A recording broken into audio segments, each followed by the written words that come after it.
करने वाले हैं ऑप्शनल, ठीक है। हिस्ट्री का ऑप्शनल स्टार्ट करेंगे। बिल्कुल बच गया है, बिल्कुल ठीक है, और ये बचते चला जाएगा, बस तुम लोग पढ़ते रहो इसी तरह। तो सबसे पहले बताना चाहेंगे कि क्या क्या सिलेबस है, ठीक है। तो इससे तुमको पता चलेगा कि तुम्हारा जो पढ़ा रहे हैं वो किस क्रोनोलॉजी में जा रहा है।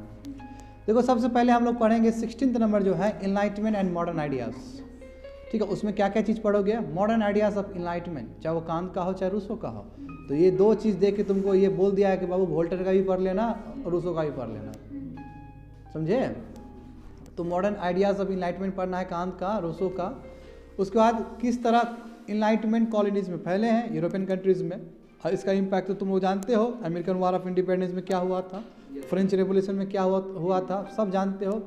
उसके बाद देखो राइज ऑफ सोशलिस्ट आइडियाज़, यानी कि जो भी सोशलिस्ट आइडियाज़ हुए हैं, यानी कि रूसो ने किया था और ये मार्क्स तक बात पहुंचा है, और मार्क्स ने तो पूरा तैयार कर दिया था, ढांचा तैयार कर दिया था।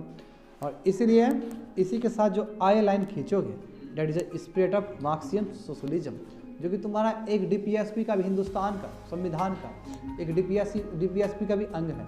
और इस पर क्वेश्चन 2020 में पूछ लिया गया था, समझे। तो ये पहला है जिसको हम लोग ध्यान देंगे, क्योंकि आज नया क्लास है, पहला क्लास है, तो मैं सिलेबस तुमको इसी तरह समझाना चाहूँगा। 17 नंबर देखो मॉडर्न पॉलिटिक्स का कैसे उदय होता है। तो पहला number European state system, European जो कंट्रीज़ बना है, अब ये कल्मिनेट हो जाता है नेपोलियन आने के बाद, ये भी जानते हो तुम लोग।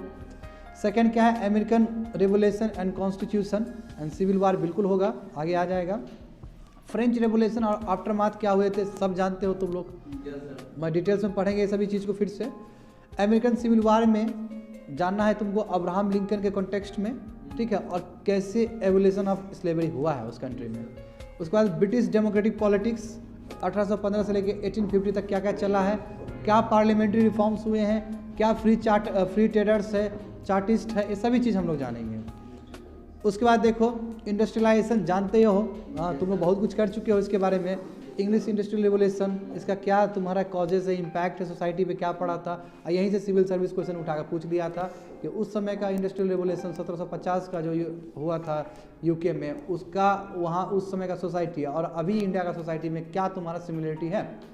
तो मैंने बताया इस चीज़ के बारे में तुम लोग को जब मेंस का हिस्ट्री बता रहे थे, तब मेंस का वर्ल्ड हिस्ट्री बता रहे थे तब। उसके बाद देखेंगे कि दूसरे कंट्रीज़ में कैसे इंडस्ट्रियलाइजेशन आया, जिसमें नेपोलियन बोनापार्ट का बहुत बड़ा रोल है, स्पेशली बेल्जियम से जर्मनी लाने में, है ना। अब फ्रांस में तो आया ही है, फिर यूएसए में कैसे गया, जापान में कैसे गया। जापान जानते हो, जो बोले थे जापान ने जो 20 साल में करके दिखाया है, वो बहुत बड़ा बात है उस समय। और इसका मिलिट्रिज्म सेकेंड वर्ल्ड वॉर में सबको देखने को मिल गया था। चाहता था कि यूएसए क्या करे, इसको शांत रखे। और इसमें देखे थे हम लोग क्योंकि दबा कर रखा था मंचूरिया को, साउथ ईस्ट एशिया में बहुत बड़ा दबदबा था जापान का। उसके बाद देखेंगे कि industrialisation and globalisation as a whole. उसके बाद नेशन स्टेट सिस्टम का बात होगा, कैसे rise of nationalism 19th century में। यहीं पे कॉमन डिबेट होता है नेशनलिज्म को लेकर, हर समय हम बोलते हैं क्लास में, याद करो 15 अगस्त का मेरा स्पीच उठा के देख लो, नेशनलिज्म तो बोला गया चीज़ है। बिल्कुल नेशनलिज्म यूरोप कंट्री से ही आया है, और बहुत बार अभी भी नेशनलिज्म पे डिबेट होता है हिंदुस्तान में। हिंदुस्तान का कहीं पे भी क्या है नेशनलिज्म, नेशनलिज्म एक्सेसिव नेशनलिज्म नहीं होता है, हाइपर एक्टिव नेशनलिज्म नहीं होता है, जो बता चुके हैं। क्यों हाइपर एक्टिव नेशनलिज्म हो जाएगा तो नाजिज्म हो जाएगा फिर, ठीक है। फिर मसलूनी टाइप के लोग आ जाएंगे, हिटलर वो वहाँ पे इटली में, बात समझो, इसलिए वहाँ बोला गया है 19th सेंचुरी के प्रोसेस में। Nationalism state building in Germany and Italy, जानते हो जर्मनी का यूनिफिकेशन होना, इटली का यूनिफिकेशन होना, और एम्पायर का टूट जाना, ठीक है। Disintegration empire in the face of emergence of nation. क्यों पूरा टूट गया, अलग अलग जर्मनी उठ रहा है, फ्रांस उठ रहा है, अलग अलग उठ रहा है, जानते हो, क्योंकि रोमन एम्पायर एक बहुत बड़ा एम्पायर था, वो टूटा है। कैसे हुआ आगे प्रोसेस हम लोग जानेंगे। 20th नंबर देखो इम्पेरियलिज्म एंड कॉलोनिज्म, जो बता चुके हैं तुम लोग को। साउथ और साउथ ईस्ट एशिया, साउथ मतलब हमारा हिंदुस्तान या तुम्हारा ये चाइना कह सकते हो। साउथ ईस्ट एशिया मतलब वही थाईलैंड, वियतनाम, इंडोनेशिया।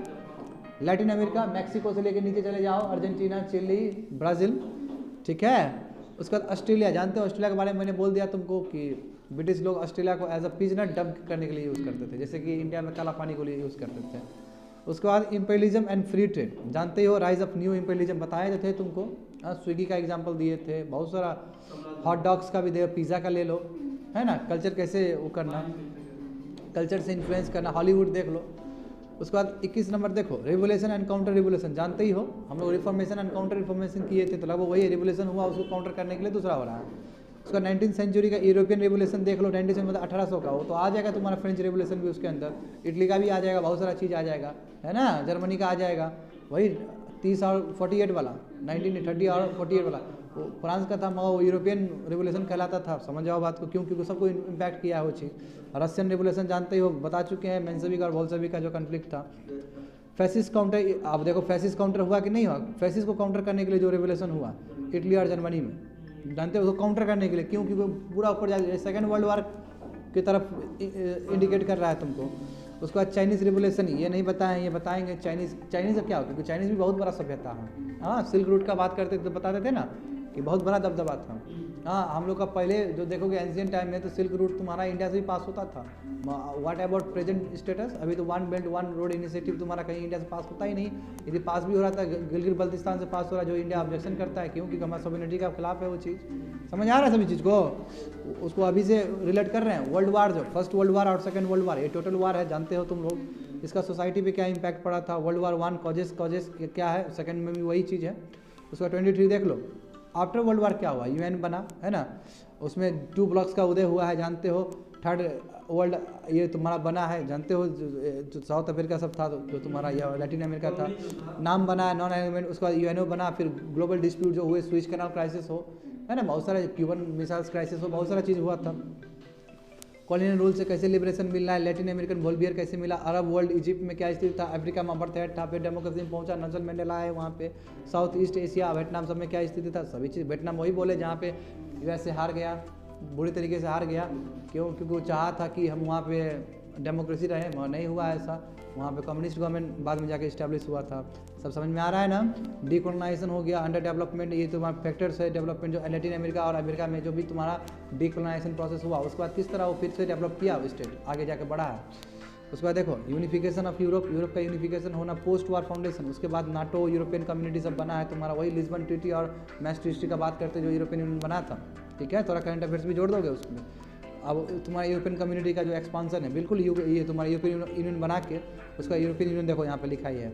अब देखो उसके बाद क्या, सोवियत यूनियन का टूट जाना, यूनिपोलर का उदय हो जाना, फैक्टर्स क्या है जिसकी वजह से सोवियत को कम्युनिज्म और सोवियत यूनियन टूटा था, वही गोर्बाचेव का प्रेसिडेंट बन जाना उस समय में। सब समझ में आ रहा है ना, सब पढ़ा चुका हूँ मैं ये चीज़, कोई नया नहीं बक रहा हूँ, सब चीज़ पढ़ा चुका हूँ, जो रिलेटेड है वो बोलते जा रहा हूँ, इसलिए कान खोल को सुन लो सभी लोग। उसका पॉलिटिकल चेंजेस जो हुआ था ईस्टर्न यूरोप में, ईस्टर्न यूरोप मतलब वही जो तुम्हारा पहले यूएसएसआर के अंडर था वो।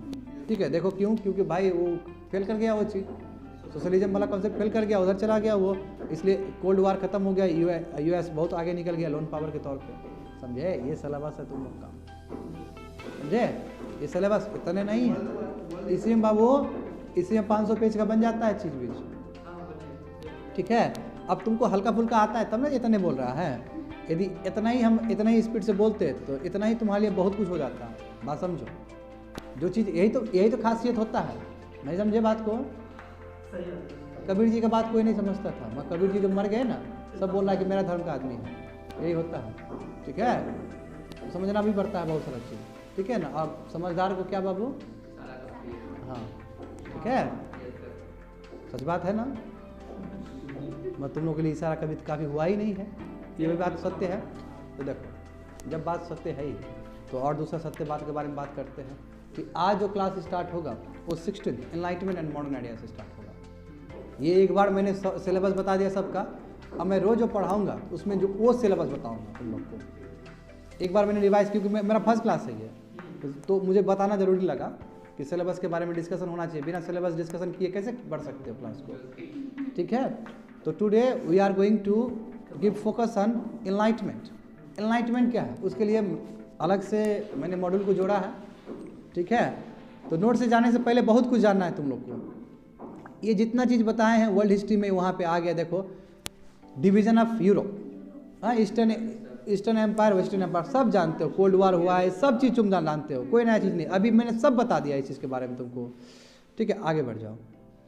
अब देखो एनलाइटमेंट, वाह, इमैनुएल कांट, तुम लोग को जानकर इस चीज़ का बहुत खुशी मिलेगा, बहुत आनंद मिलेगा कि जो तुम्हारा जीएस पेपर, जो एथिक्स पेपर है, उसमें जो फिलोसोफर और स्कॉलर्स को जो पढ़ने के लिए बोला गया है, उसमें इमैनुएल कांट भी आते हैं। उसमें वोल्टेयर भी आते हैं, यानी कि तुम्हारा जीएस पेपर 4 भी कवर हो जाएगा फिलोसोफर के इन टर्म्स में, इसलिए अच्छे से पढ़ना। इसमें क्या हो रहा है, ऑप्शनल तो तैयारी हो ही रहा है, मेंस भी तैयारी हो रहा है, मेंस का दोनों पार्ट, जीएस पेपर 1 भी, जीएस पेपर 4 भी, इसलिए ज़्यादा वेटेज देना है। देखो इमैनुअल कांत ने क्या बोला था, इनका वर्ड क्या है कि enlightenment was a mankind of final coming of age, the emancipation of the human consciousness from an immature stage of ignorance. इसका मतलब क्या होता है कि एनलाइटमेंट वो चीज़ है कि जो मैनकाइंड का, ह्यूमैनिटी का फाइनल स्टेज है, इससे ऊपर नहीं हो सकता है कोई चीज़, फाइनल रिजल्ट है। और किसका रिजल्ट है, ये जब इम्पावर हो जाता है, जब इग्नोर्ड आदमी जब इम्पावर होकर निकलता है, इंटेलेक्चुअल बन के निकलता है, तब की बात है, तब उस चीज़ को एनलाइटमेंट कहते हैं। आई होप मैंने समझा दिया तुमको, ठीक है। तो आप पढ़ोगे तो समझ में आ जाएगा। देखो एनलाइटमेंट वाज, देखो ये सब वर्ड है ना बाबू, ये सब तुम कट टू कट लिख सकते हो एथिक्स पेपर में, ये लिख दिए या फिर ऐसे में ऊपर लिख दिए बाय इमैनुअल कांत और उसके ऊपर डिस्क्राइब किए जा रहे हो। इसलिए इस तरह का कोटेशन यदि तुमको याद भी रहता है तो बहुत अच्छी बात है।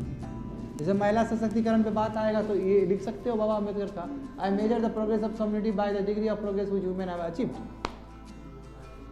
समझ रहे हैं, बड़े आदमी बोले हैं तो उसको हम कोटेशन लिख सकते हैं। तो क्या है कि enlightenment was mankind final coming of age, the emancipation यानी कि empowerment of the human consciousness from an immature state of ignorance. Enlightenment बहुत ऊपर का चीज़ है, रिनासांस में एक बहुत आगे का चीज़ खींच दिया गया था और उससे भी ऊपर का चीज़ एज ऑफ एनलाइटमेंट है।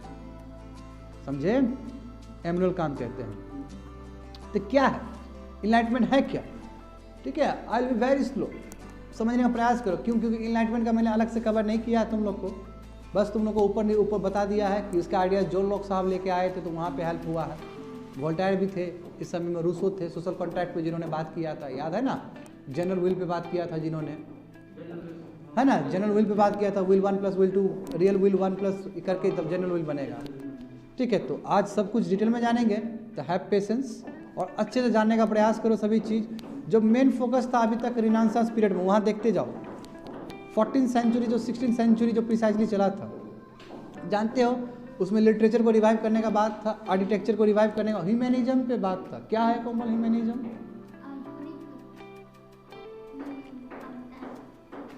नली कटेगा आज बहुत लोग का, बोलो। कल बोले थे रिनासांस पढ़ के आने के लिए सबको, क्या बोले थे पढ़ने के लिए? Because of the enlightenment chapter. अब तो तुम लोग को जिम्मेदार होना होगा, अब ऐसे नहीं मिलेगा बाबू, छोड़ देंगे बीच में क्लास, ये ध्यान रखना है तुम लोग। क्यों? क्योंकि जिम्मेदारी बड़ा है, ऑप्शनल पढ़ा रहे हैं, ये चीज़ का ध्यान रखना तुम लोग। इसको मेंस की तरह ट्रीट नहीं कर सकते हो। क्या होता है ह्यूमैनिज्म, तुम बोलो अंकित।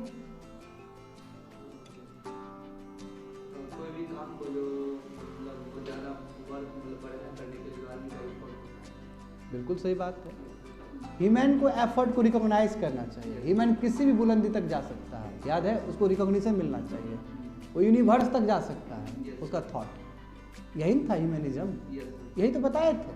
और उस समय ये भी बता दिए थे कि ह्यूमैनिज्म और ह्यूमैनिटी में लोग को लगता है कि ह्यूमैनिटी है वो चीज़ अलग है। ह्यूमैनिज्म में तो आदमी कुछ भी कर सकता है बाबू, आकाश से लेकर पाताल तक पहुंच सकता है। समझ में आया कोमल? तो अभी नहीं बोलना है गलती से भी, एक एक वर्ड काम आएंगे। देखो तो समझ लो क्या है लिटरेचर में एडवांस होना। अब देखो लिटरेचर में तोड़ता हूँ, क्या है लिटरेचर में, क्या था लिटरेचर, बताओ जल्दी। लिटरेचर में कैसे बात हुआ था रिनासांस में, किस तरह बात किया गया था लिटरेचर पे, किस तरह? दो था, क्लासिकल लिटरेचर को रिवाइव करना, और दूसरा क्या था? रिनासांस लिटरेचर। क्लासिकल लिटरेचर में क्या था बताओ, पढ़ के आए हो तुम लोग ना, बताओ।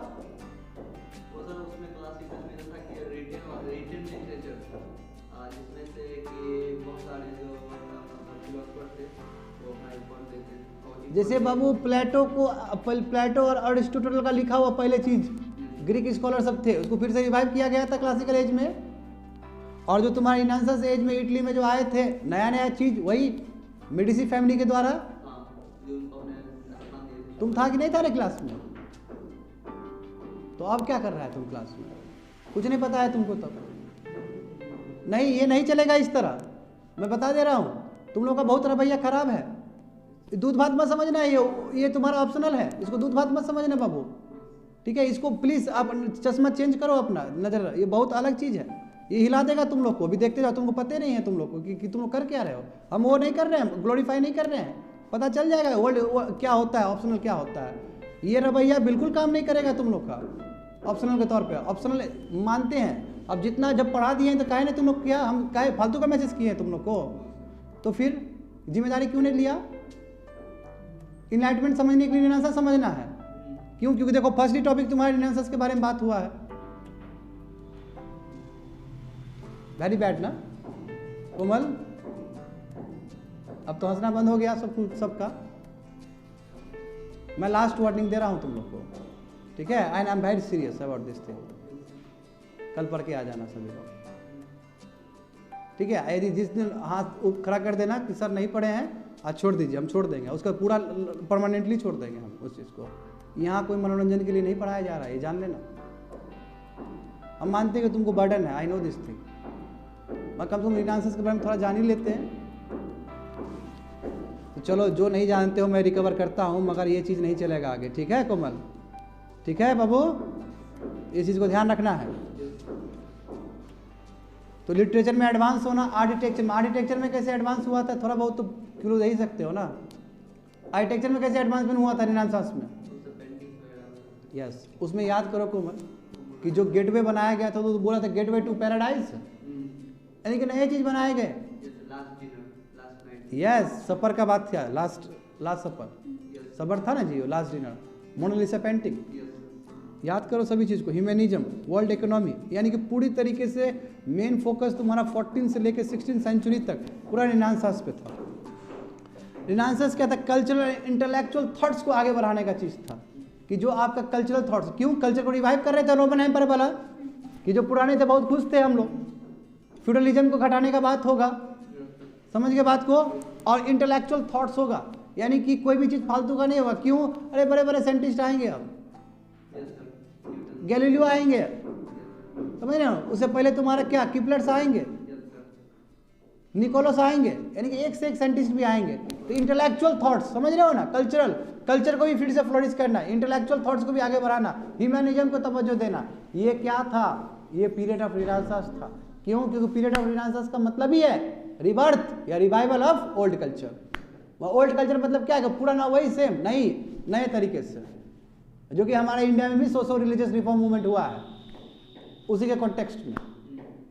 समझ गए बात को ना। अब देखो ये जो चीज है, तो बाबू ये जो आगे चीज बढ़ेगा तो मोमेंटम तो आएगा, इसमें आएगा पीढ़ी, तो इसको और बढ़ा लेगा। अब याद करो कोमल, बताओ जरा हमको, तुम रिफॉर्मेशन और काउंटर रिफॉर्मेशन के बारे में थोड़ा बताओ, तो हमको जानकारी दो जरा, क्या हुआ था उसके बाद रिफॉर्मेशन और काउंटर रिफॉर्मेशन में?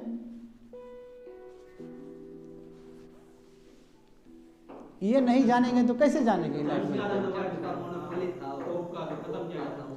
कैसे खत्म किया गया था? कैसे? बिल्कुल सही। उसमें कुछ फिलोसोफर का भी नाम बता दो।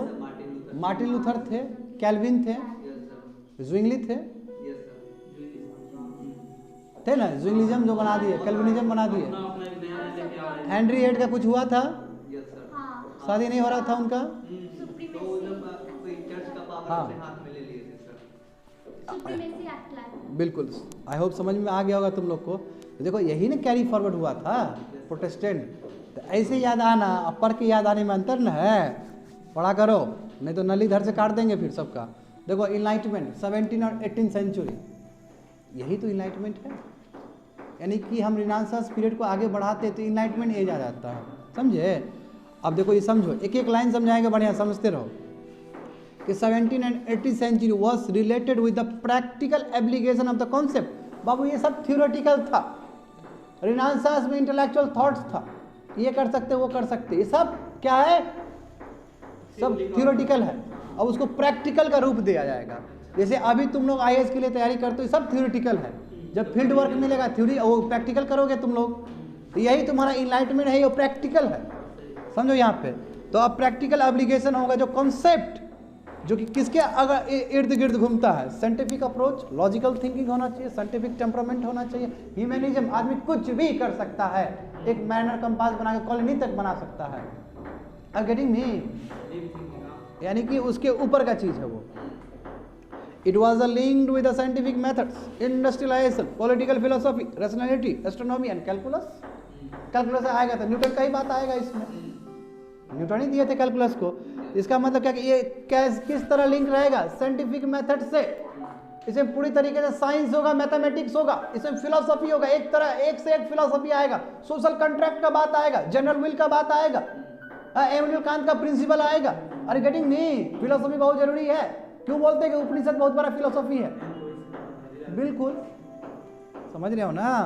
तो इंडस्ट्रियलाइजेशन होगा, इंडस्ट्रियलाइजेशन है तुम्हारा प्रैक्टिकल एप्लीकेशन, साइंटिफिक टेम्परामेंट का, बड़ा बड़ा इंडस्ट्री बनना, हाँ उसमें थर्ड लॉ मोशन लगना, मोशन का, मोमेंटम का, ये सभी चीज का एप्लीकेशन है कि नहीं है। पॉलिटिकल फिलोसफी आना, रैशनैलिटी आना, एस्ट्रोनॉमी। क्या होता है एस्ट्रोनॉमी, बताओ जरा कोमल, क्या होता है एस्ट्रोनॉमी? हाँ बिल्कुल बिल्कुल, एस्ट्रोलॉजर वहीं से बनते हैं ना।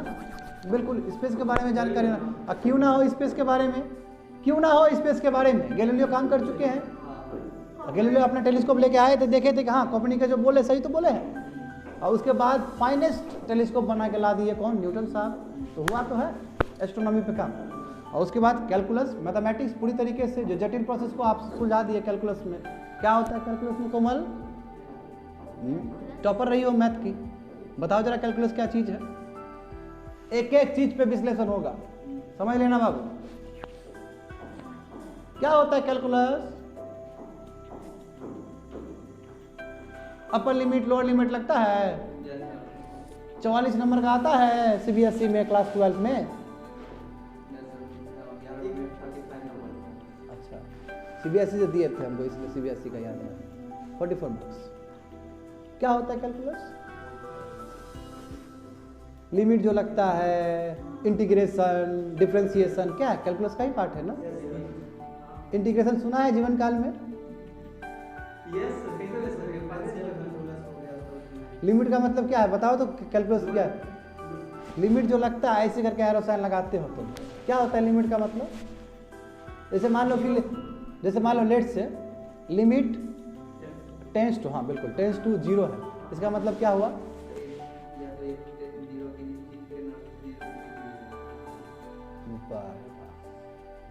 अब मैथ ऑनर्स लेके बैठा हुआ है।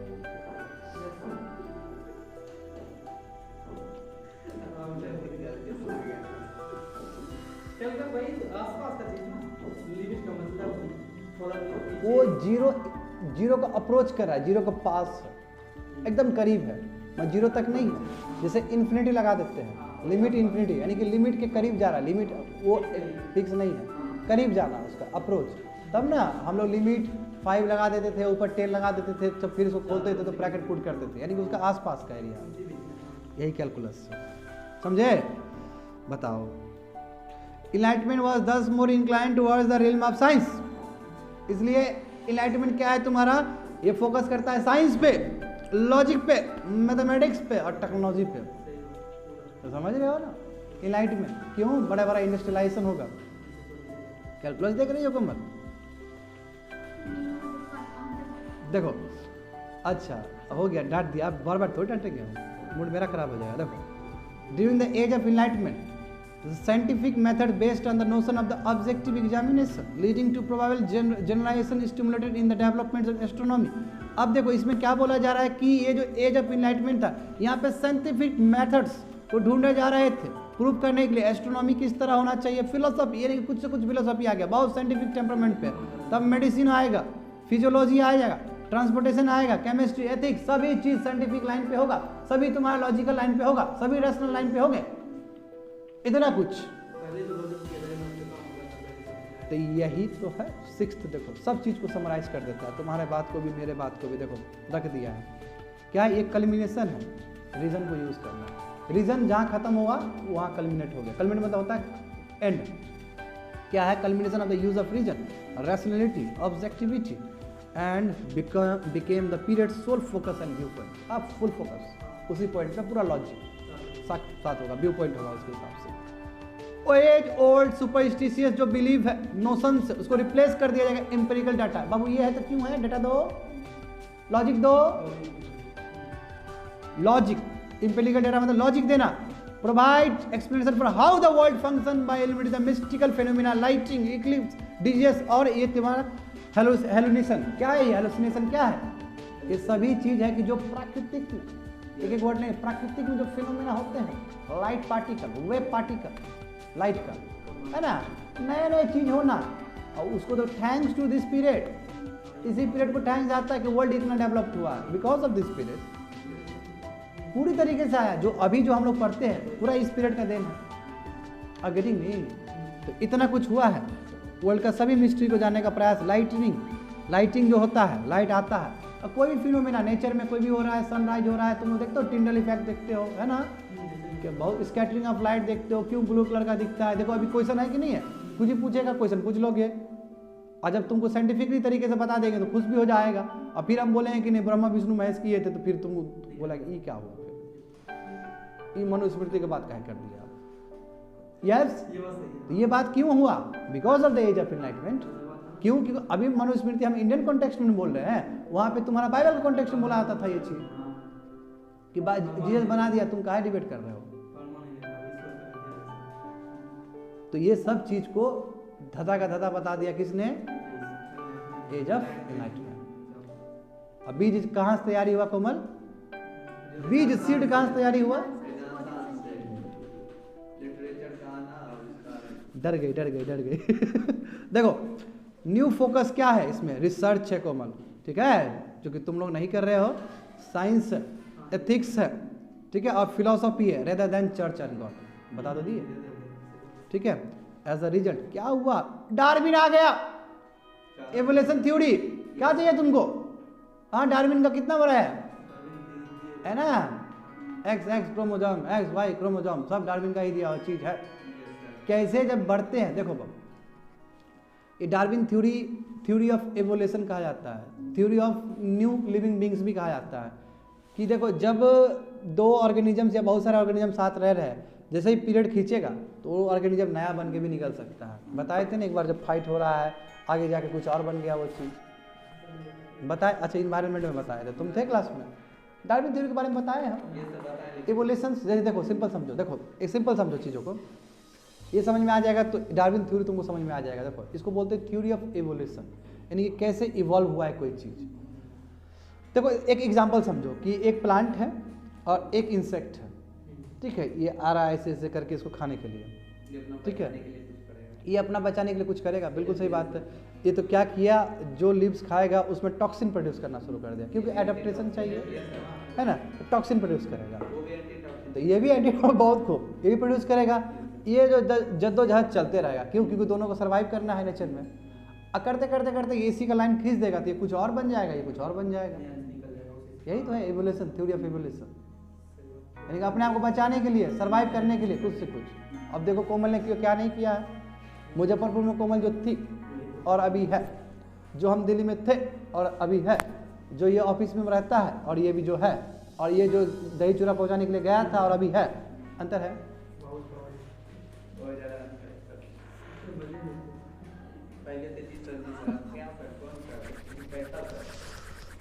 देख रहे हो? तो चार्ल्स डार्विन समझ में आया, आइजैक न्यूटन, है ना, गैलीलियो आएगा इस समय में, ठीक है, और एसोसिएटेड थे किस चीज़ से? साइंस के नए फील्ड से, कैलकुलस से, कॉस्मोलॉजी से, फिजिक्स से, कॉस्मोलॉजी मतलब लाइट से रिलेटेड चीज़ सबसे। लेकिन नए नए चीज़ हो रहे हैं जो कि अभी तक उसका इंपॉर्टेंस उतना ही है, समझ रहे हो ना।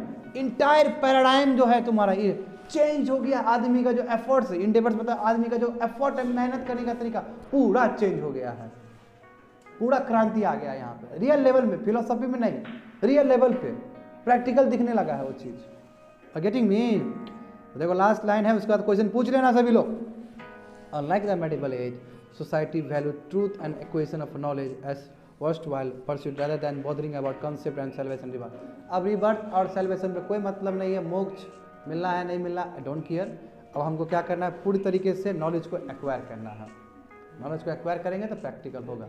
अब तुम लोग रोज़ बैठ के 2-2 घंटा तुम लोग भगवान को, पार्वती माता को, जो भी है वो अपना वर्शिप है, इट्स फाइन, होना चाहिए।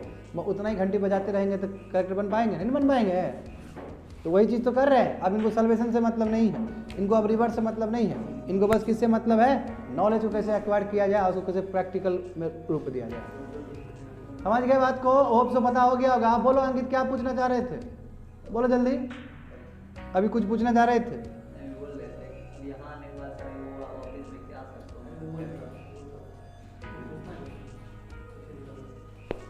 ठीक है, देखो I will be very different in this thing, I will try to explain more and more things. ठीक है, more and more thing, time independent.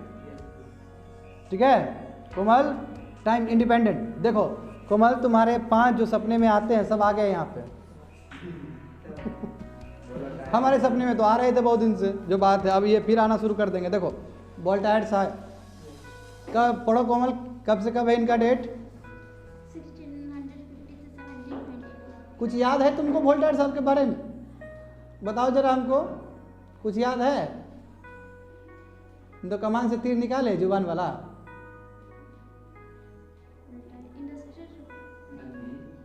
तो अभी तो मीम निकलने वाला था। क्या है वोल्टायर जी का, क्या कोई कंट्रीब्यूशन रहा है वोल्टायर के बारे में? कुछ बताए हैं तुम लोग को?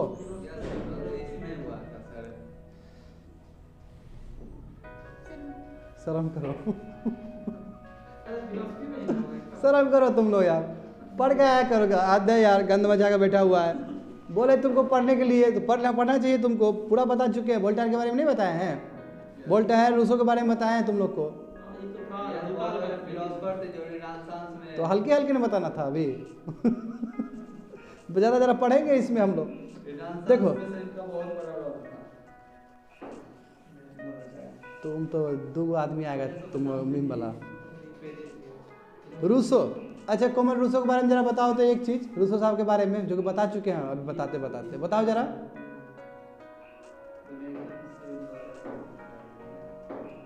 बोलो जल्दी, बोलो तो रूसो के बारे में। यानी कि इसको 18th सेंचुरी के थे। रूसो साहब का क्या भूमिका है बताओ जल्दी, बी सीरियस, क्या है रूसो का, क्या इम्पोर्टेंस है?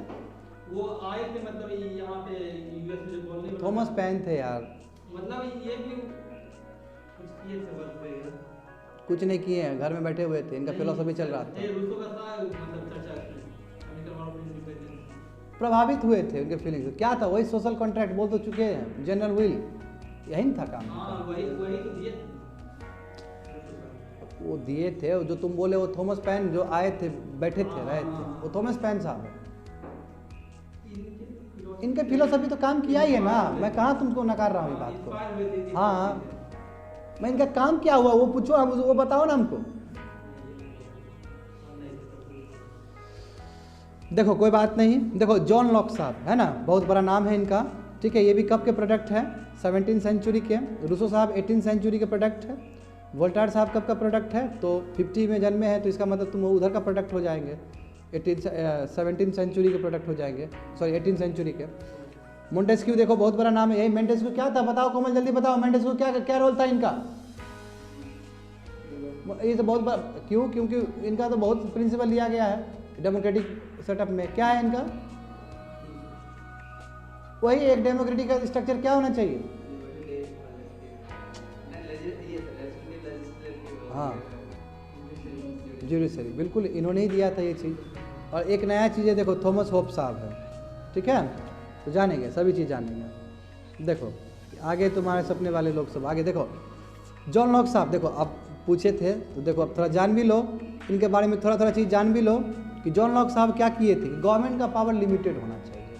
अब पूरा गूगल से निकाल के भेजे हैं तुम लोग को ये, ठीक है ना, कितना मेहनत किए हैं देख लो। ठीक है ना, गवर्नमेंट का पावर लिमिटेड होना चाहिए और पीपल हैव नेचुरल राइट मिलना ही चाहिए, लाइफ, राइट टू लाइफ होना चाहिए, लिबर्टी होना चाहिए, प्रॉपर्टी होना चाहिए। अपना प्रॉपर्टी भाई काहे नहीं संभाल कर रखेगा? ये जॉन लॉक, इसलिए जॉन लॉक को बहुत बड़ा नाम है जॉन लॉक का। कहाँ पे? अमेरिका में स्टिल। अब मोदी जी का भाषण उठा के देख लो 2016 और 17 का जो गए थे, तो उनके भाषण में जॉन लॉक साहब का नाम है। जब जॉन लॉक साहब का नाम लिए थे तो सब लोग, यूएस कांग्रेस वाले लोग सब उठ के ताली मारे थे इनके लिए, क्योंकि बहुत बड़ा नाम है इनका। थे इंग्लैंड से, समझे क्यों? अब देखो प्रॉपर्टी का बात किया तो ये भी समझो ना, प्रॉपर्टी क्यों? कैपिटलिस्ट क्लास है वहाँ पे। अब कैपिटलिस्ट क्लास का प्रॉपर्टी तुम छीन लोगे तो कहाँ से वो आगे बढ़ पाएगा? चलो देखो दूसरा देखो मोंटेस्क्यू, इनका पूरा नाम क्या है? Charles Louis Montesquieu. अभी जस्ट बोले थे कौन से सेंचुरी के होंगे? 18th सेंचुरी के आ जाएंगे ये जो काम होगा इनका, क्योंकि 1689 में जन्मे हैं, तो 11 साल तो इनको लगेगा आगे बढ़ने में, तो यानी कि 18th सेंचुरी में इनका काम हुआ होगा। अब देखो ये यही तो बोले कि सेपरेट ब्रांचेस होना चाहिए डेमोक्रेटिक सेटअप का, गवर्नमेंट का, है ना, सेपरेट ब्रांच में वही लेजिस्लेटिव, एग्जीक्यूटिव और जुडिशियल। अब देखो वन ऑफ द प्रोमिनेंट यही है, government should express the will of the people. सरकार को चाहिए कि जो पीपल का इच्छा और आकांक्षा उसको एक्सप्रेस करे, यानी कि जो लोग चाहता है उसके हिसाब से सरकार को मूव करना चाहिए, यानी कि बहुत बड़ा बात है। ये सोशल कॉन्ट्रैक्ट है, आपको राजगद्दी दिया जा रहा है, ऐसे मजाक नहीं है, कॉन्ट्रैक्ट साइन हुआ है। कुछ चीज़ आप हमारा दबाइएगा, कुछ चीज़ हमको ठीक है, कुछ चीज़ हमारे ऊपर आप करिएगा, रूल करिएगा, हमारा इच्छा और आकांक्षा पूरा करना पड़ेगा आपको। आप हमको सेफ गार्ड कर रहे हैं, ठीक है, फाइन है, हमारा इच्छा पूरा करना पड़ेगा आपको। अभी थोड़ी देर में और बताएंगे। देखो तो government should express the will of the people. Second देखो, people enter into social contract with the government, जो बोले हैं giving it right to create and enforce laws. क्यों हम सोशल कॉन्ट्रैक्ट किए कि आप उसके हिसाब से लॉ बना सकते हैं। लॉ बना किसके लिए? आखिर हम लोग के लिए लॉ बनाना है, पीपल के लिए है, ताकि अच्छे से सभी चीज़ हो सके, दंगा फसाद ना हो, राइट्स ना हो। ठीक है, समझ में आया ना जी? अब देखो ये इंपॉर्टेंट है, अभी इंपॉर्टेंट इसलिए है क्योंकि तुमको यहाँ पे ढांचा पता चल जाएगा कि और कितने स्कॉलर्स थे। अब डिटेल में पढ़ना है, इसलिए बोल रहा हूँ चश्मा बदल देना सभी चीज़ का, ठीक है ना? बात समझो यहाँ पे कि जो ये आप देखो ये पूरा गूगल से उठाया गया है, विकिपीडिया से उठाया गया है, बस जितना समझना है उतना समझो कि जो एज ऑफ इनलाइटमेंट जानते हो क्लोजली एसोसिएटेड है साइंटिफिक रेवोल्यूशन से, साइंटिफिक टेम्परामेंट से, ये जान चुके हो तुम लोग, ठीक है। और इसमें जो अर्लियर फिलोसोफर थे, रूसो साहब से पहले जो फिलोसोफर थे उसमें देखो फ्रांसिस बैकन थे, वहाँ पे नाम देखते रहो, रेने डिस्कार्ड्स थे, ठीक है, ये इंपॉर्टेंट थे ये भी। और उसके बाद जो मेजर फिगर्स आए हैं उसमें तुम्हारा सीसर बेसेरिया आए हैं, डेनिस डिडोरेट आए हैं, डेविड ह्यूम आए हैं, इमनुएल कांत आए हैं, गॉडफ्राइड तुम्हारा क्या हिलमेल आए हैं, हिलमेल लेविज आए हैं। उसके बाद जॉन लॉक आए हैं, जानते हो, मोंटेस्क्यू आए हैं, रूसो आए हैं, एडम स्मिथ आए हैं, हुगो ग्रेटियस आए हैं, बैरुच स्पिनोजा आए हैं और वोल्टेयर आए हैं। सब याद करने की जरूरत नहीं है, मगर तुमको पता नहीं कि कितने रेंज के आए हैं, कितने स्कॉलर्स आए, कितने फिलोसोफर आए हैं। होप सो समझ में आ गया होगा। देखो इसमें फिर से मैं उसी चीज़ को लाया हूँ अलग एंगल से कि इनलाइटमेंट का मतलब क्या होता है कि रेंज ऑफ आइडियाज़ है जो कि सोवेनिटी ऑफ रीजन्स के इर्द गिर्द तुम्हारा सेंटर्ड है। वो reason, doubt, scientific temperament, reason मतलब लॉजिकल थिंकिंग, उसके आसपास का आइडियाज़ हो, एविडेंस हो, ठीक है, और वो प्राइमरी सोर्स ऑफ नॉलेज बन सके, एक आइडियाज़ हो जिसमें लिबर्टी का बात हो, जिसमें प्रोग्रेस का बात हो, जिसमें टॉलरेशन का बात हो, फ्रेटर्निटी का बात हो, कॉन्स्टिट्यूशनल गवर्नमेंट का बात हो, सेपरेशन ऑफ चर्च और स्टेट का बात हो। क्यों? क्योंकि कैथोलिक चर्च दबा के रखा था, वो सभी चीज़ अलग हो, जो इंस्टीट्यूशन बना है वही इंस्टीट्यूशन काम करेगा, फालतू का आप इंटरफेयर नहीं कर सकते हैं। यही तो इनलाइटमेंट है। अगर में तो इतना कुछ है इनलाइटमेंट में,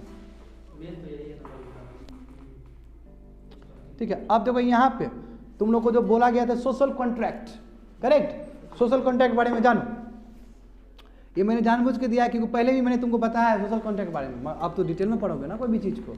देखो ये मॉरल और पॉलिटिकल फिलोसॉफी है सोशल कॉन्ट्रैक्ट, समझे? मॉरल मतलब आपका एक बनता है, एथिक्स बनता है, मॉरल वैल्यूज बनते हैं ना, एथिकल वैल्यूज, ठीक है। और ये पॉलिटिकल डॉक्ट्राइन भी है, हाँ, पॉलिटिकल फिलोसॉफी भी है, क्यों? सरकार को फॉलो करना, इसलिए पॉलिटिकल फिलोसॉफी है, समझो बात को। सोशल कॉन्ट्रैक्ट एक थ्योरी है या फिर मॉडल है जो कि एज ऑफ इनलाइटमेंट के टाइम में स्टार्ट हुआ था। और ये बात किस चीज़ के है केंद्र? ये legitimacy of the authority of the state over the individual के ऊपर जो लेजिटिमेसी है, कितना हमारा अधिकार है गवर्न करने का, उसके बारे में बोलता है ये चीज़, उसके बारे में रिफ्लेक्ट करता है सोशल कॉन्ट्रैक्ट। कितना लेजिटिमेसी है, कितना हमको हक है इंडिविजुअल पे, और वही हक का बात होगा तो वही उसका विशेष इच्छा और आकांक्षा पूरा करना होगा सरकार को। क्यों? क्योंकि प्रजा ने चुन के भेजा है वहाँ पे आपको। देखो social contract arguments typically posit that individual have consented either explicit और tacitly to surrender some of their freedom. हाँ, इंडिविजुअल क्या किया, आपसे कॉन्ट्रैक्ट साइन किया, इंडिविजुअल आपको कंसेंट दिया, हाँ दिया आपको, तभी तो आप राजगद्दी पे गए हैं। हाँ, मानते हैं कि आपको राजगद्दी पे बैठाने के चक्कर में कुछ फ्रीडम उसने खो दिया, इंडिविजुअल ने कुछ फ्रीडम खो दिया और आपको अथॉरिटी सबमिट कर दिया, ठीक है। किस लिए किया है? ताकि आप उसका राइट्स को प्रोटेक्ट कर सको, सोशल ऑर्डर को रिस्टोर कर सको, लॉ एंड ऑर्डर को बचा सको, क्योंकि जहाँ पे वो पीसफुली रह सके, कोमल समझ में आ रहा है ना, पीसफुली रह सके, दंगा फसाद ना हो, इसलिए सोशल कॉन्ट्रैक्ट साइन हुआ है, समझ गए। The relation between natural and legal right is often a topic of, ये डिबेट है, ये जो तुम्हारा नेचुरल और लीगल राइट्स का बात होता है, ये एक टॉपिक है सोशल कॉन्ट्रैक्ट थ्योरी के अंदर, ठीक है। और ये इसमें पुराना चीज़ बताया गया है, देखो ये टर्म सोशल कॉन्ट्रैक्ट, ठीक है, वो लिया गया तुम्हारा 1972 का बुक है तुम्हारा ये रूसो साहब का, ठीक है। ऑल्दो द इससे पहले भी सोशल कॉन्ट्रैक्ट थ्योरी आए थे, ठीक है, क्यों, क्योंकि ग्रीक और भी फिलोसॉफी थे, उसमें कुछ डाला गया था, मगर ये श्रेय जाता है इनको ही, क्यों, क्योंकि इन्होंने फिर से रिवाइव करके नया चीज़ ला के क्रांति ला दिया था 17वीं सेंचुरी के आसपास। आई होप समझ में आ गया होगा तुम लोग को जो समझना चाहिए। आगे देखो, अब यहाँ से बिगुल बजेगा तुम लोग का वर्ल्ड हिस्ट्री, अब शुरू होगा टेलर था, ठीक है कोमल। अब यहाँ से नूनू बाबू करके समझाएंगे, मैं ये इतना आसानी से समझ जाओगे तुम, क्योंकि इतना चीज़ समझ चुके हो तुम, आराम समझ जाओगे चीज़। देखो इनलाइटमेंट क्या है, नया नॉलेज है, नया थिंकिंग है, और रियलिटी के बारे में जानना है ना। अब तुम लोग जानते हो कि ब्रिटेन में अभी जस्ट ऊपर जो इतना गाना गा रहे थे Francis bacon, John Locke Britain के थे, तुम्हारा ये देखो ये डिकार्टेस वाला ऊपर लिखे थे, बैरूच स्पैरो करके लिखे थे, इसमें स्पेलिंग गलत है इसलिए वहाँ पे लिख दिए थे। जर्मनी में भी आया तुम्हारे उसमें फ्रांस में भी आया, जर्मनी में भी आया। जर्मनी में को इमोनुएल कांट, जिसका पहले ही कोटेशन स्टार्ट किए हैं, किए कि नहीं किए, कि एज ऑफ इनलाइटमेंट सबसे ऊपर का चीज़ है। जब इग्नोरेंस, आदमी इग्नोरेंस खत्म करता है, यानी कि प्रकाश की तरफ बढ़ना, समझ रहे हो ना, प्रकाश की तरफ बढ़ना। और कैसे प्रकाश की तरफ बढ़ोगे कोमल, बताओ जरा हमको, कैसे प्रकाश की तरफ बढ़ोगे, ये बिजली ऊपर नीचे होने से, कैसे, नॉलेज, इग्नोरेंस कैसे खत्म होगा, लाइट कैसे आता है, वो अंधेरा दूर होने से, जानने की इच्छा, क्यूरियोसिटी। देखो स्थिति क्या था, देखो तुम लोग ये देखो डब्बा में जो स्थिति था 20वीं सेंचुरी में, पोप दबा के रखा है, ठीक है, पोप दबा के रखा है। इटली को, फ्रांस को देख रहे हो, यहाँ पे पूरी तरीके से गंद मचा के रखा है। चर्च का इविल है, तो कल्चरल मूवमेंट हो गया स्टार्ट रिनासेंस पीरियड के हिसाब से, ठीक है। इविल है, डिजेनरेट करके रखा है, इसको आईना दिखाने के लिए कौन दौड़ते हुए आए हैं तुम लोग के, मार्टिन लूथर, कैल्विन, ज्विंगली, सब एग्जाम्पल है, क्वेश्चन किए कैल्विन ने, देखो यहाँ लिखा तो है वही, मगर फिर काउंटर रिफॉर्मेशन हुआ कि नहीं हुआ जानते हो तुम लोग, इसलिए बोले तो थोड़ा पढ़ के आना, समझे ना, यही रीजन था। आगे देखो, तो होप सो तुम लोगों को समझ में बहुत कुछ आ ही गया होगा। अब इसको हम तुमको कट टू कट लाइन बताते हैं, देखो आराम से चलेंगे। देखो इनलाइटमेंट जो है वो क्या है कि एक कल्चरल मूवमेंट है, ठीक है, एक तरह से कल्चरल मूवमेंट है जो कि यूरोप में हुआ, कब, 17वीं सेंचुरी में, है ना, अभी बताए थे ना 14th to 16th रिनासेंस, उसके बाद का ये तुम्हारा ये। बाय 18th सेंचुरी इनलाइटमेंट इतना पॉपुलर हो गया था, कि इतना पॉपुलर हो गया कि इस सेंचुरी को हम लोग एज ऑफ इनलाइटमेंट बोल देते हैं। 18th सेंचुरी को पिक पे था अपना ये, ठीक है। ये कल्चरल मूवमेंट कमीशन हुआ था कंट्री, जैसे ब्रिटेन में हुआ, फिर ये हॉलैंड में गया। हॉलैंड मतलब क्या है कमल, कोई बताए थे हॉलैंड, बताओ जरा हमको। हाँ ठीक है, नीदरलैंड, बिल्कुल, फ्रांस, जर्मनी, और इस तरह पेनिट्रेट किया। क्यों, क्योंकि अभी तुम लोग को जो सिलेबस बताए थे, इधर देखो अंकित, अभी जो सिलेबस ऊपर बताए थे 17 नंबर में या 16 नंबर में, तो क्या बोले थे तुमको कि पहले तुमको एज ऑफ इनलाइटमेंट जानना है, उसके बाद तुमको जानना है कि spread of enlightenment in European countries, वही चीज़ तो है। ब्रिटेन में हुआ, उसके बाद ये कैसे ये तुम्हारा नीदरलैंड गया, कैसे फ्रांस गया, कैसे जर्मनी गया, आस्ते आस्ते with the help of philosophers. जो आइडिया ऑफ इनलाइटमेंट का ये लास्टिंग इम्पैक्ट दिया है, समझे, ह्यूमन हिस्ट्री को। बोल तो रहे थैंक्स टू दिस एज कि अभी तक हम लोग कैरी फॉरवर्ड कर रहे हैं, ह्यूमन हिस्ट्री को बदल दिया इसने, समझे। तो सबसे बड़ा सवाल है क्या क्या सर्कमस्टेंसेस रहा है जिसके वजह से ये इनलाइटमेंट का ईयर्स हमको देखने को मिला है। तो enlightenment was a new thinking, नया नॉलेज, नया अप्रोच ह्यूमन लाइफ के प्रति, नया तरीका होगा। अब घिसा पीटा वाला बात नहीं होगा, अब चर्च वाला बात नहीं किया जाएगा, ये न्यू थिंकिंग है। क्यों, क्योंकि कैथोलिक काउंटर रिफॉर्मेशन के वजह से यूरोप में ये काउंटर रिफॉर्मेशन कर रहा है ना, जहाँ पे बताया थे तुमको कि ये सोचा था कि हम रिनासेंस पीरियड खत्म कर देंगे, और अंतिम में रिनासेंस पीरियड खत्म किया तो एज ऑफ इनलाइटमेंट आ गया, यही बोल के खत्म कर दिए थे, याद करो क्लास में। यस, तुम लोग थे क्लास में। तो उसमें क्या होता है, देखो काउंटर, मैं बताना चाहूँगा, तुम लोग भूल गए हो तो कोई बात नहीं, इधर सुनो, सभी लोग सुनो। देखो काउंटर रिफॉर्मेशन में दो चीज़ हुआ है, समझे बात को। काउंटर रिफॉर्मेशन में एक तो क्या किया आपने, प्रोटेस्टेंट क्लास को दबा के मारने का प्रयास किया है, ठीक है, आपने इटली से फेंक दिया उसको उखाड़ के, क्यों? क्योंकि इटली गढ़ था, नंबर 1। दूसरा क्या किया आपने कि अपने चर्च को ही आपने क्या किया, रिफॉर्म करना शुरू कर दिया। ये 2 तरीका था तुम्हारा काउंटर रिफॉर्मेशन का। और गेटिंग मी, उसके लिए बहुत सारे लोग आए थे और पोप उसको संरक्षण भी दे रहे थे। जैसे तुम्हारा एक जो बोन ऑफ कंटेंशन था, सेल ऑफ इंटेलिजेंस, जो माफी दे देते थे, उसको प्रोहिबिट कर दिया गया। सेंटहुड को प्रोहिबिट कर दिया गया। बाउंड्री फिक्स कर दिया गया कि आपको स्पिरिचुअल और मोरल ड्यूटी ही फॉलो करना है। आपको इधर तो ये भी काउंटर रिफॉर्मेशन का ही पार्ट है ना। और गेटिंग मी, लास्ट में बताए थे जो, बिल्कुल उसी से रिलेटेड है तुम्हारा ये, समझे? तो ये न्यू थिंकिंग कैसे इमर्ज हुआ? In the response of the Catholic counter reformation in Europe. हाँ, इस पॉइंट को खींचे हैं, देखो। Enlightenment was born out of Protestant revolution reactions। वही कैथोलिक काउंटर रिफॉर्मेशन जो हुआ था, कैसे आया? इनलाइटमेंट कैसे आया? वही काउंटर किया ये लोग फिर, और वही इंग्लैंड से प्रोटेस्टेंट क्लास आया कि नहीं आया वहाँ पे? हमेशा तो बोलते हैं मार्टिन लूथर का नाम लेते, उन्हीं का हाईली इन्फ्लुएंस था, उन्हीं का। हालांकि हेनरी 8 कभी पसंद नहीं करते थे, बताए थे तुम लोग को, मगर फिर भी बगावत जो हुआ उसके बाद में जो आया है ना, उसके बाद में चर्च पे जो आया है, उसका विद्रोह हुआ था, प्रोटेस्टेंट रिफॉर्मेशन आगे बढ़ गया था। तो वही है, ये प्रोटेस्टेंट रिएक्शंस के वजह से इनलाइटमेंट जन्म हुआ है। इन 16th सेंचुरी देखो, institution of church was very powerful in Europe, है ना। वही रेनेसांस पीरियड थे। अब रेनेसांस पीरियड इसलिए तो बना था कि जो पावर है पोप का उसको कम करे, समझे बात को? यानी कि 16th सेंचुरी के टाइम में जो इंस्टीट्यूशन ऑफ चर्च था वो वेरी पावरफुल था। The church was controlling religious and cultural life. आदमी को क्या पसंद है वही करेगा, वही तय करेगा, कोई आपको अधिकार नहीं है दूसरा धर्म चुनने का। और जब वो किया तो याद है, दूसरा धर्म चुनने वाला बात था तो मार्टिन लूथर वाला और जो पिजन रिवोल्ट हुआ था, कुछ याद होगा तुम लोग को। उसके बाद वहाँ के जो प्रिंसेस थे वो बोले कि हम करेंगे, तो दे भी दिया था, फिर पार्लियामेंट में फिर पारित कर दिया कि नहीं देंगे, जाओ। फिर प्रोटेस्ट हो गया लंबा। यस यस यस यस, सभी चीज़ रिलेटेड है। देखो, यानी कि पूरी तरीके से चर्च है रिलीजियस एंड कल्चरल लाइफ को कंट्रोल किया जा रहा है। Very nice, good memory. Till 20th century, बड़ा सेंचुरी तक क्या हुआ कि whole of Europe was part of Holy Roman Empire, है ना। क्यों टिल सेंचुरी नहीं, ये देखो क्या बोला कि होल ऑफ, क्यों? देखो 6th सेंचुरी में डिसइंटीग्रेट हुआ है ना, ये टूट गया। मगर इसका इन्फ्लुएंस तो रहेगा, चर्च वाला इन्फ्लुएंस। यानी कि यहाँ कहने का मतलब ये है, गलत लिखा है, मगर कहने का मतलब यहाँ पे ये है कि 12th सेंचुरी तक जो नशा था चर्च का वो रहा है, और इसलिए डार्क एज भी बोल देते थे इसको हम लोग।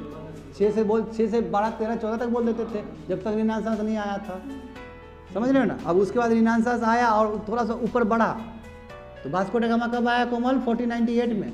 यानी कि 15th सेंचुरी में मैरियर कंपास सब निकलना शुरू हो गया था। नेविगेशन, पोप का वो फरमान कि आप इधर जा सकते हो, आप उधर जा सकते हो। स्पेन और पोर्टुगल का लड़ाई, याद करो सभी चीज़ को। यानी कि रिनेसांस का पीरियड है, समझे। तो वही बोला जाए कि यूरोप तुम्हारा होली एम्पायर का पार्ट रहा है। ग्रेजुअली नेशन स्टेट शुरू हो गए। मैंने तो बोला था बीज बोना शुरू हो गया था आस्ते आस्ते। नेपोलियन आया तो पूरा कर दिया था। The country like Britain, France etcetera moved out of Holy Roman Empire, अलग होना शुरू हो गया। क्यों? क्योंकि तुम लोग याद करो कोमल क्या बताए थे कि यूनिवर्सल चर्च वो नेशनल चर्च में बनना शुरू हो गया था। क्यों? क्योंकि लोग अपना एम्पायर को सपोर्ट करना शुरू कर दिए। जब लोग अपना लैंड को, अपना एम्पायर को सपोर्ट करना शुरू कर देंगे तो काहे का यूनिवर्सल चर्च? अपना चर्च होगा, नेशनल चर्च होगा, वही चीज़ है। तो क्या बोला जा रहा है कि gradually process of emergence of nation state commission country like Britain, France etcetera moved out of your Holy Roman Empire, but still बहुत सारे अभी भी दबे पड़े हैं। जर्मनी, ऑस्ट्रिया, हंगरी, ठीक है। और रोमन देखो, अब इटली तो रहेगा ही। क्यों? इटली तो गढ़ है, वो जानते हो तुम लोग। इटली का कौन सा जगह? रोम। जो इसका रोम का इटली का यूनिफिकेशन के बारे में भी जानते ही हो, तो आई होप कनेक्ट कर पाओगे। Italy was within the Roman Empire headed by Pope, क्योंकि उसका गढ़ था, वो रोम उसका कैपिटल था जो टूटा था। दो, एक तुम्हारा उधर वेस्टर्न एम्पायर का कौन था? कोमल बताओ जल्दी, वेस्टर्न एम्पायर का कैपिटल क्या था? हाँ, कहाँ का था वो? कौन सा जगह है अभी present? Turkey. Very good. Turkey का खत्म हुआ कब? बात सही तो बोली, ऑटोमन एम्पायर कैसे खत्म हुआ? वर्ल्ड 1 के बाद। नहीं, वन ही है। Very good, very excellent. देखो वेरी नाइस। देखो, king of Austria used to look after the political affairs of Holy Roman Empire on behalf of pope. जो वहाँ का, देखो ऑस्ट्रिया देखते बोलते थे ना, ऑस्ट्रिया देखो, ऑस्ट्रिया का बहुत बड़ा साम्राज्य था, बोलते थे ना यार। देखो अभी ये रीज़न है इसका कि जो किंग जो ऑस्ट्रिया का था वो क्या करता, जितने भी पॉलिटिकल लाइफ था, पॉलिटिकल अफेयर्स थे होली रोमन एम्पायर का, जो पूरा गढ़ था चर्च का, उसको देखता था। समझे? इसका मतलब ऑस्ट्रिया का दबदबा। ये बाद में जाकर बोन ऑफ कंटेंशन बना है ना। Just of church was very powerful, institution of church was very powerful, बहुत पावरफुल था। ह्यूज वेल्थ था, जान ही रहे हो तुम लोग। सेल्फ इंटेलिजेंस का भी बात जोड़ सकते हो इसमें। By 16th century number of evils had encountered या entered into the institution of church. जानते हो बहुत सारा चीज़ आया है, जिसको Martin Luther King, Calvin type के लोग जो स्विट्जरलैंड से आए थे और उधर इंग्लैंड से जर्मनी से थे, इन्होंने प्रचार प्रसार किया कि गलत है। खुद मॉन्क थे मार्टिन लूथर, खुद प्रोफेसर थे, बड़े आदमी थे वो, है ना। तो इंटेलेक्चुअल्स जैसे मार्टिन लूथर हो गए, ठीक है, 1483 से 56, जॉन कैल्विन हो गए, ठीक है। इन्होंने वॉइस को रेजिंग करना शुरू किया, इविल्स को दिखाने के बारे में बात किया है, ठीक है। ये यहाँ पे नहीं दिया अच्छा से, मैं कोई बात नहीं, हम जो बता रहे हैं वो सब बता चुके हैं। मेरा वॉइस सुनोगे तो वहाँ से अच्छे से कंप्रीहेंड कर पाओगे। देखो मार्टिन जैसे बोले कि जर्मन प्रीस्ट थे, ठीक है, इन्होंने रिफॉर्म्स बोला कि चर्च में रिफॉर्म्स होना चाहिए, ठीक है। जब इनके वॉइस को वॉस, ठीक है, ठीक से नहीं सुना गया तो उसके बाद इन्होंने 95 क्वेश्चंस कर दिया, 95 क्वेश्चन, फेमस है अभी भी। 95 क्वेश्चंस पूछे गए चर्च के अगेंस्ट, जो कि रातों रात पॉपुलर हो गए ये, समझ रहे हो ना। और 95 क्वेश्चन पूरी तरीके से वो लाइन पे, रैशनल लाइन पे, लोगों को मजबूर कर दिए सोचने पे, ठीक है। 95 क्वेश्चंस पूछा गया, इसलिए कई लोग बोलता है कि 95 क्वेश्चंस भी एक बहुत बड़ा रीजन है डाउनफॉल होने का। यस, तो कैसे घुमा दोगे फिर, समझ रहे हो ना। 95 क्वेश्चंस, और इन्होंने क्या कहा, मेन चर्च का जो मेन गेट है ना बाबू, वहाँ लिख के छाप दिया। हम बोले ना एक आदमी आया था बहुत तबाह कर दिया था, हम कभी बोले थे अपना स्पीच में, यही देख के बोलते थे, ठीक है। तो 95 अपना क्वेश्चंस ये चर्च का अथॉरिटी के अगेंस्ट जाकर बोर्ड में जाकर वहाँ पे चिपका दिए। हॉल होता है ना, मेन नोटिस बोर्ड सब होता है जिसका अपना अपना रहता है, जैसे स्कूल में देखते हो, वहाँ पे चिपका दिए। पॉपुलर हो गए, मासेस में फैल गया, कौन है मार्टिन लूथर, कौन मार्टिन लूथर है, गजब बात किए हैं, ठीक है।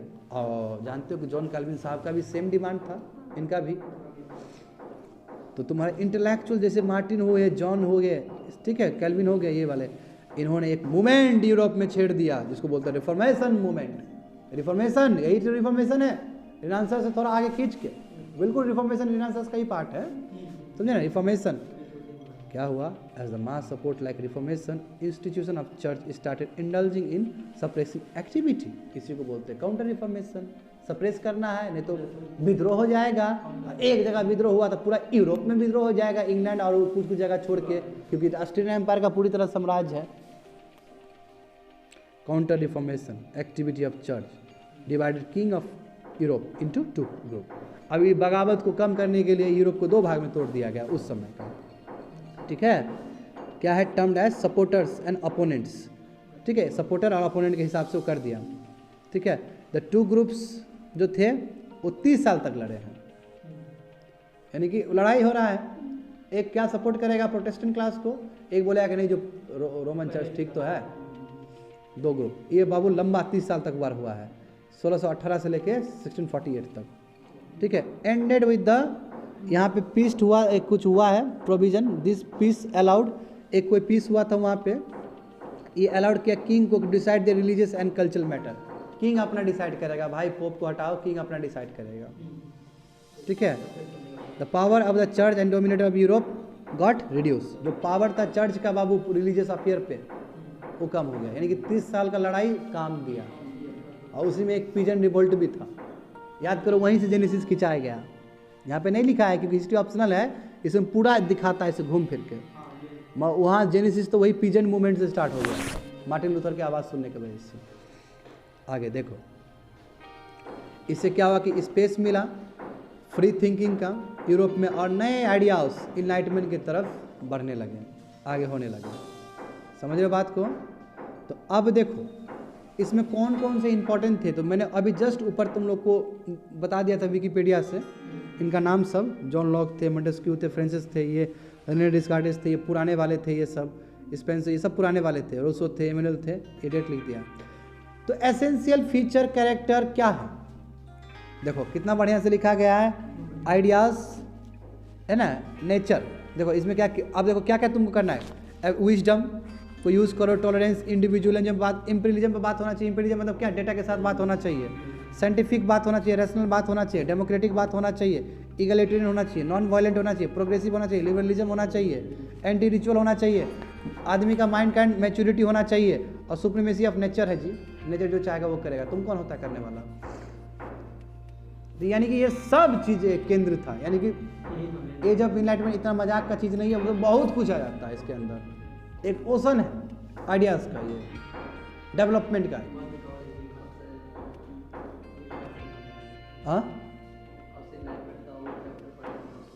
हाँ वो समझ में आ जाएगा तुमको किताब, आप समझ में आ जाएगा तुमको, बिल्कुल आ जाएगा। देखो enlightenment was characterized by certain fundamental ideals and principle, जो बता चुके हैं, जैसे फिलोसोफर तुम्हारा फ्रांसिस बैकन थे, जॉन लॉक साहब थे, इन्होंने अपने राइटिंग के द्वारा, अपने स्पीच के द्वारा ये फैलाए हैं अपने बात को, ठीक है। और ये आइडिया एक नए दौर की शुरुआत था जी ह्यूमैनिटी के लिए, मानवतावाद के लिए। लिबरलिज्म एक इम्पॉर्टेंट एलिमेंट था जी। लिबरलिज्म बाबू फ्री थिंकिंग, अभी सोच रही हो ना फ्री थिंकिंग, तो तुम लोग का बात हम मानते हैं नहीं मानते हैं? तुम लोग भी हमारा कहाँ बात मानती हो? मानती तो पढ़ के आती।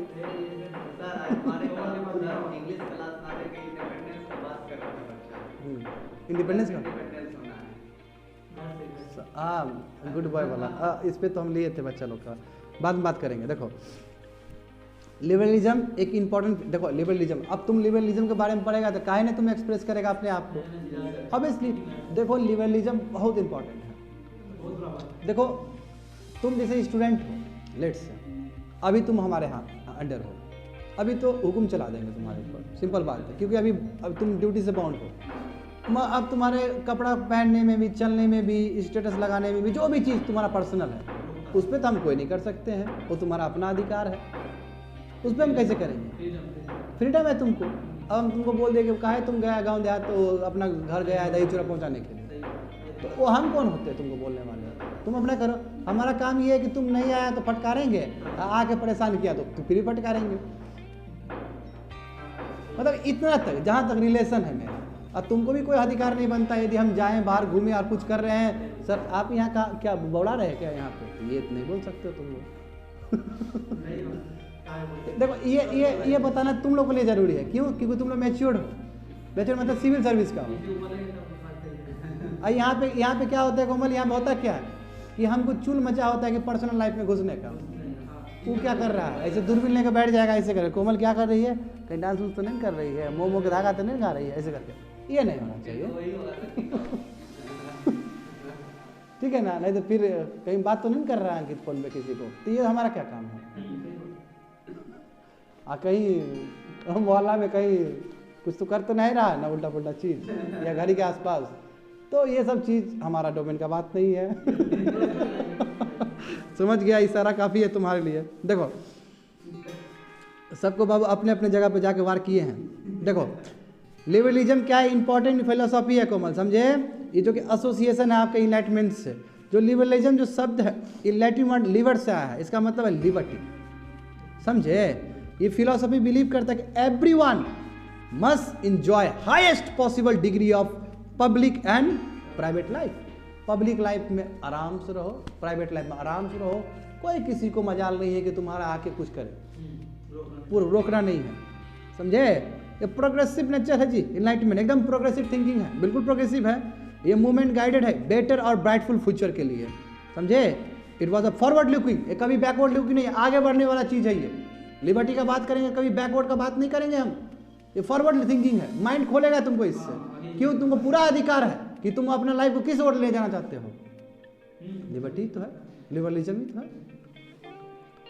इनलाइटमेंट बिल्कुल नॉन वायलेंट नहीं है, है ना? सॉरी नॉन वायलेंट है, वायलेंट नहीं है। बिल्कुल क्यों, बिल्कुल ये वही बुद्धा का फिलोसॉफी है। अब हमको लिबरलिज्म है तो क्या हम अपने हिसाब से काम करेंगे ना, कहाँ तुमको हम कटा लेके मार रहे हैं, तुमको अपना काम कर रहे हैं, समझे ना। तो क्या है आइडिया, तो अब ये पीसफुल, देखो कोई भी आइडिया पीसफुल रहता है तो उसको एक्सेप्ट करना बहुत आसान होता है। अब बोल दे कि सबको एक एक कट्टा रखना है तो बहुत मुश्किल चीज़ है ना। अब कौन बच्चा लोग अभी समझ रहा है ना।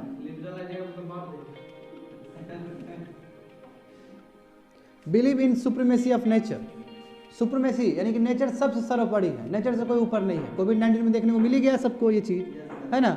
Philosophy and enlightenment emphasize that the universe was created by nature, ये पूरा जो ब्रह्मांड बना है वो नेचर ने बनाया है ना, कुदरत का देन है, समझे। It was a perfect entity, they are convinced that the universe does not have any god to manage it, कोई गॉड भगवान उगवान नहीं है। इट कंटिन्यू अपने अपने रूल्स के हिसाब से चलता है, यानी कि भगवान को आप नकार दिए जो कि ज़रूरी है साइंटिफिक डेवलपमेंट के लिए, तो भगवान को आप मानिएगा तो काहे रिसर्च करिएगा फिर आप। देखना एक दिन भगवान का भी गुत्थी सुलझ जाएगा, आदमी को और बढ़ने दो आगे, आदमी को और बढ़ने दो, है ना। अब तो देखो उस दिन नाइटमेयर का बात किए थे, डिजाबो का बात किए थे तुम लोग के सामने में। एक समय तुम्हारे जो परदादा लोग को हुआ होगा जब नाइटमेयर, तो लोग बोले होंगे कि भूतवा पकड़ लिया। अभी तो अभी होता है तो हंसी हंसी बोल देते कि नाइटमेयर हुआ था ऐसे करके। तो यानी कि कितना थिंकिंग, नाइटमेयर समझते हो ना, बाबू पैर पकड़ लिया है तुम्हारा, जकड़ गया है, और तुम एकदम चिल्ला रहा है कि बचाओ बचाओ बचाओ, कुछ हो नहीं पा रहा है।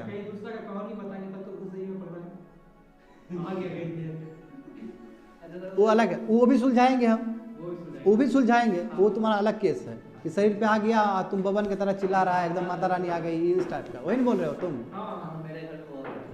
तो ये सुलझेगा।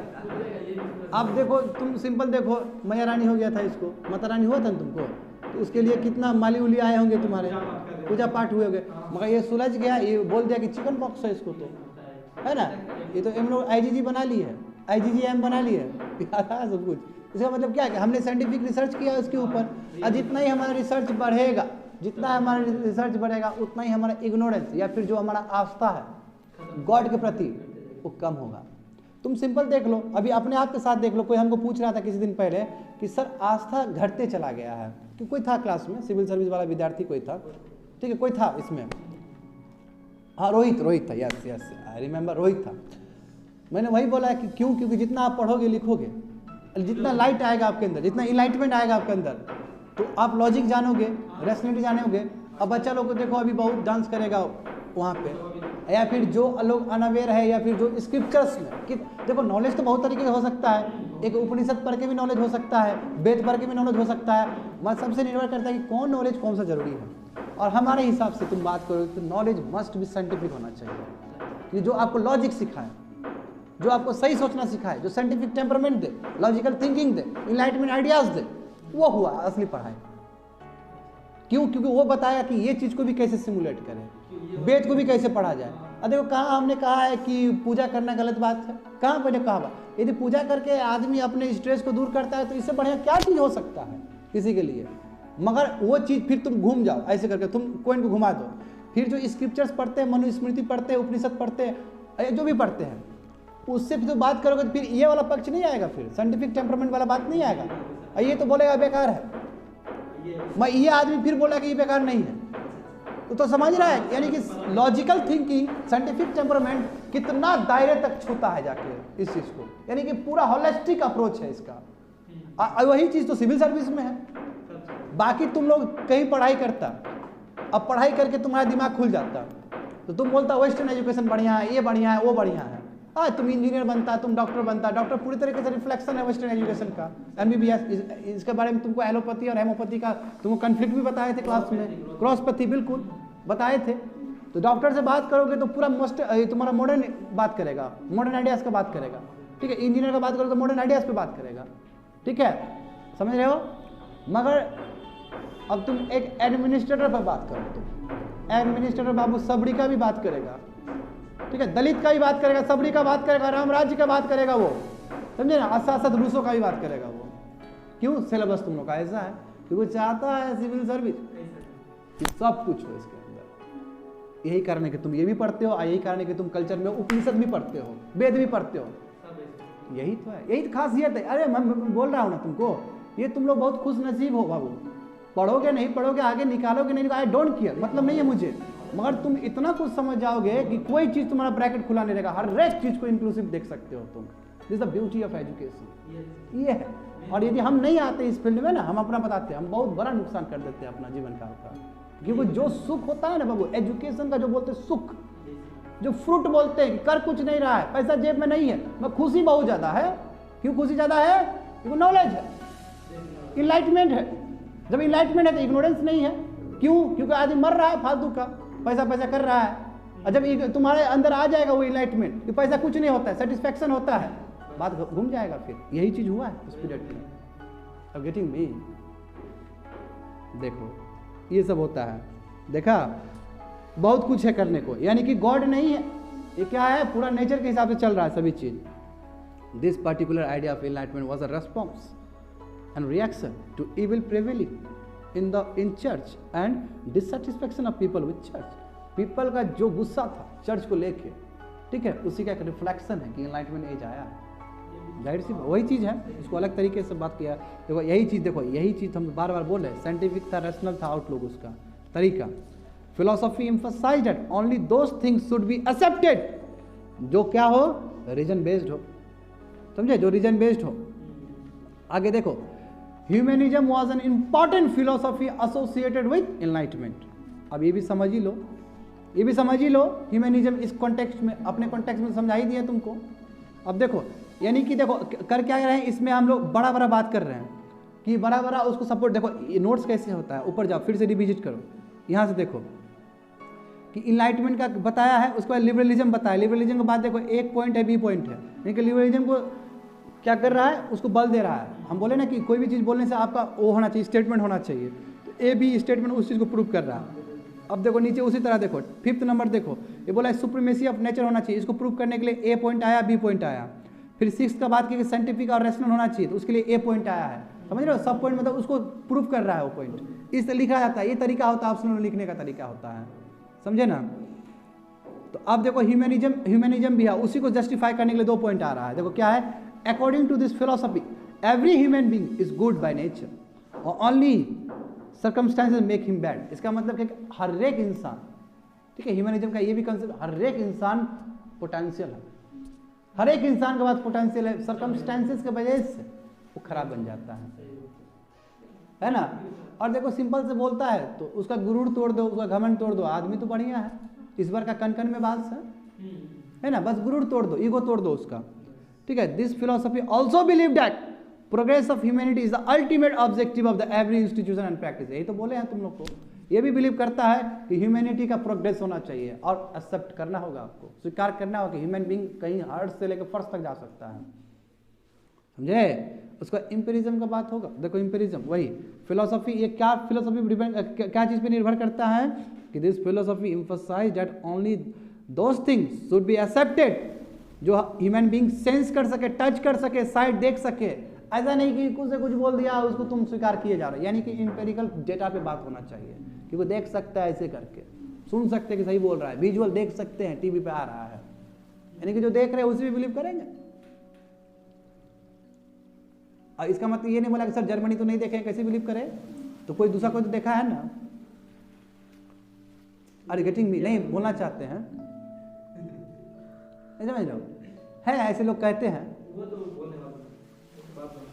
कि जर्मनी, तो भाई तुम्हारा कितना एजे हुआ बताओ, तुम तो नहीं देखा है, मून को भी नहीं देखा है, ऊपर जाता है तो बोलता है क्या है क्या है। इसका मतलब तुम जो नहीं देखा है, जो नहीं कि वो नहीं है, वो हो सकता है। जो ह्यूमन बीइंग ने क्या क्या देखा वो मतलब है, तुम ह्यूमन बीइंग का रिफ्लेक्शन है ना, जो तुम ह्यूमन बीइंग का रिफ्लेक्शन है, जो टच कर सके, ह्यूमन बीइंग का बात है वहाँ पे। Individualism also give importance association with तुम्हारा इनलाइटमेंट, यानी कि तुम्हारा इंडिविजुअलिज्म भी बहुत इंपॉर्टेंट है इनलाइटमेंट के लिए। वही इंडिविजुअलिज्म तुम लोग को बात किए हैं कि इस फिलॉसफी के हिसाब से देखोगे, इंडिविजुअलिज्म के हिसाब से कि इंडिविजुअल सुप्रीम है, सबसे ऊपर का चीज़ है। Society, church, state exist for individual, not vice versa, not vice versa. यानी कि सोसाइटी जो भी बने हैं, चर्च बने हैं, स्टेट बने इंडिविजुअल को मेंटेन करने के लिए, उसको तोड़ने के लिए नहीं है। तुम बाबू खुशी से जी पाओ, इसलिए स्टेट बना, सोसाइटी बना है, स्टेट बना है, चर्च। अरे हम नियम कायदा क्यों बनाते हैं? नियम कायदा इसलिए बनाते हैं ताकि हमको कन्वीनियंस हो, है ना। अब जब नियम कायदा ही नहीं काम करेगा। जब ये नियम कायदा ही तुमको दहेज लेने से वो करेगा, प्रेरित करेगा, ये नियम कायदा ही तुमको तुम्हारे पैर में बंदिश लगाएगा, है ना। तो बाबू ऐसा नियम कायदा को बाबू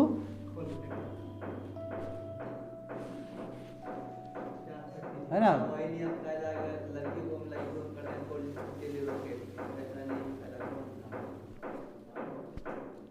सही बात है। ये इगैलिटेरियन भी है बाबू,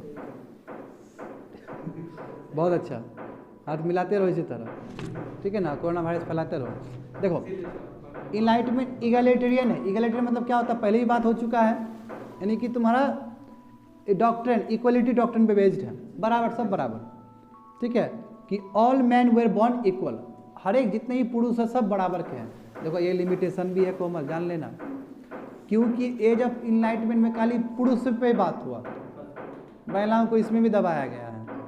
अभी थोड़ी देर में बताएंगे लिमिटेशन ऑफ इनलाइटमेंट। उसमें बोले हैं कि all man were born to equal, what about women, फंस गया, ह्यूमन बीइंग होना चाहिए। कल पलटे थे सेकेंड क्लास में, इन्वायरमेंट में ये बात पर चर्चा हुआ था। हाँ हुआ था, हाँ उसको बोले थे, इस पर डिबेट हुआ था। देखो इनलाइटमेंट क्या है कि डेमोक्रेटिक होना चाहिए, है ना, डेमोक्रेटिक तुम्हारा आउटलुक होना चाहिए, सेपरेशन ऑफ पावर होना चाहिए, है ना, प्रिंसिपल ऑफ पॉपुलर सोविनिटी होना चाहिए, जो हमारे पर राज करे वो पॉपुलर सोविनिटी हो, वो जनता से अच्छे से जीत के गया हो, है ना। नेचुरल राइट्स, मैन का जो नेचुरल राइट्स, देखो मैन आ रहा है बार बार, मैन का जो नेचुरल राइट्स है, रहने का, खाने का, पीने का, इंडिविजुअलिज्म, ये सभी चीज मिलना चाहिए। Tolerance was another important principle association with your enlightenment. Tolerance value होना जरूरी है कि नहीं है? तुम्हारे विचारधारा को स्वीकार करना चाहिए हमको, हमारा भी स्वीकार करो। स्वीकार मतलब कल कुछ सुनना तो चाहिए, कम से कम लड़ना तो नहीं चाहिए, है ना। फिलोसफी ये जो तुम्हारा है क्या है, रिलीजियस टॉलरेंस होना चाहिए, समझे ना। They believe in the idea of peaceful coexist, कोई भी संप्रदाय को साथ साथ रह सकते हैं। इंडिया जानते हो इसका एक बेस्ट एग्जाम्पल है, मगर कभी अभी थोड़ा सा माहौल गड़बड़ा गया है, ऐसे नहीं होना चाहिए था, समझे ना। इनलाइटमेंट एक कॉन्स्टिट्यूशनलिस्ट भी है, यानी कि संवैधानिक चीज भी है इनलाइटमेंट। कैसे? क्योंकि नया नया चीज आया है यार, ठीक है ना। कॉन्स्टिट्यूशनल मोनार्की में बिलीव करता है, बेनोवेलेंट हो सकता है, क्यों, यूके वाला, मगर वो संवैधानिक पद वाला मोनार्की है ना, यानी कि पीपल का सोवेनिटी है, पॉपुलर सोवेनिटी का बात होता है। एब्सोल्यूट मोनार्की को हम कहीं नहीं रखेंगे, जाओ एब्सोल्यूट को जो आ रहा है चल रहा है, और उसमें आदमी लोगों का कोई मतलब, बॉर्बन डायनेस्टी, समझे, फिर से जो हुआ था। देखो इनलाइटमेंट, ये भी देखो इनलाइटमेंट तुम्हारा जो है, ठीक है, emphasize an obligation of wisdom. Wisdom क्या होता है, नॉलेज, ठीक है, ह्यूमन एक्टिविटीज में नॉलेज यूज करना और मैक्सिमम बेनिफिट पहुंचाना मैनकाइंड के लिए। वही पंखा बन गया, मैनकाइंड के लिए फायदा है, समझे। Enlightenment promotes critical thinking, critical thinking, superstitious belief पे क्रिटिकल थिंक कर सको। बोला कि बलि देवे करेंगे, काली माता से हम जब वो किए हैं तो काटवे करेंगे बलि, व्हाट इज दिस, ये कोई आपका जो लॉजिकल थिंकिंग हुआ ये, काय काटवे करेंगे, बच्चा को काट दीजिए, जिसके नाम पे लिए तो उसी को काट दीजिए, जब काटिएगा उसको पता चलेगा कि बच्चा मरने का क्या दर्द होता है, समझे। इसलिए बाबू रिकॉर्ड है, सुन लो, रिकॉर्ड है, अभी तक हम जाके हम सांप्रदायिक हो रहे हैं यहाँ पे, वो अलग बात है, अभी तक रिकॉर्ड है, वो जाते हैं ना वहाँ पे, है ना, वहाँ पे कभी भी प्रणाम नहीं होता है हमारी तरफ से, कभी तक मुंह तक नहीं देखते हम उस मंदिर को, हम उस मंदिर को बॉयकॉट करते हैं, वैसे मंदिर को, ठीक है ना, फुल बॉयकॉट है मेरे नज़र से, सब बेकार है। कामाख्या को बॉयकॉट करते हैं हम, कामाख्या मंदिर को भी बॉयकॉट करते हैं हम, भले ही तुम्हारा हिंदू का गढ़ है, हमको मतलब नहीं है किसी से, हमको मतलब है रैशनल थिंकिंग से। काय काटेगा भाई, काय काटेगा तुम्हारा पूर्वज काट रहा था, जो मूर्ख, तुम्हारा जो पुरख जो मूर्ख था, जो कर रहा था, तुम भी वही करेगा। तुम इसलिए कर रहा है कि तुम भी मूर्ख है, पढ़ लिख लेता तो ज़्यादा बढ़िया रहता, है ना, इनलाइटमेंट ले लेता। बिल्कुल, देखो इनलाइटमेंट का कहाँ नहीं काम है कोमल, समझ में आ रहा है ना तुम लोग को, हर एक जगह पे काम है इनलाइटमेंट का। तो मेरा टॉपिक है, फेवरेट टॉपिक है यार मेरा, तो इसी तरह का है सोच, जो बात है एनालिटिकल थिंकिंग है। तो एनालिटिकल थिंकिंग वही सोच के बाबू अच्छे से सोचना, है ना, एनालिटिक्स होना, जो बोलते हैं ना दिमाग लगाते रहो, यही एवरी डायमेंशन सभी चीज़ पे करना है। देखो लास्ट है, देखो समझो, चलते जा रहे हैं, देखो